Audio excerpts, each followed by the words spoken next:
এই মিল কি কোনো চালু হওয়ার সম্ভাবনা আছে? আসসালামু আলাইকুম এভরিওয়ান, আশা করছি তোমরা সবাই ভালো আছো, আমিও ভালো আছি। এটা হলো কুষ্টিয়ার সবচেয়ে ঐতিহ্যবাহী চিনির মিল, কুষ্টিয়া সুগার মিল। এই মিলের নির্মাণের কাজ 1961 সাল থেকে শুরু হয় এবং 1965 সালে তা শেষ হয় এবং 1966 সালে এই মিল থেকে চিনি উৎপাদন শুরু হয়। তারপর 2020-21 সালের দিকে অতিরিক্ত লস হওয়ার কারণে এই মিলটি বন্ধ করার ঘোষণা দেয় বাংলাদেশ সরকার।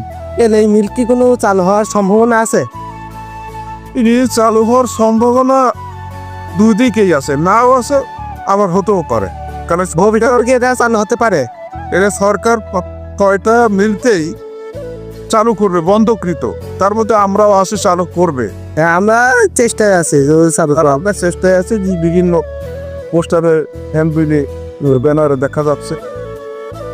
দেখেন কুষ্টিয়া সুগার মিলের এইসব পড়ে আছে, সব পরিত্যক্ত কুষ্টিয়া সুগার মিলের এখানে কোয়ার্টার এইগুলো।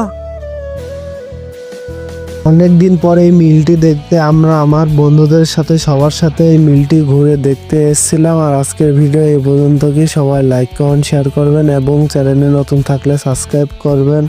আল্লাহ হাফেজ, দেখা হবে কোনো নেক্সট কোনো ভিডিওতে।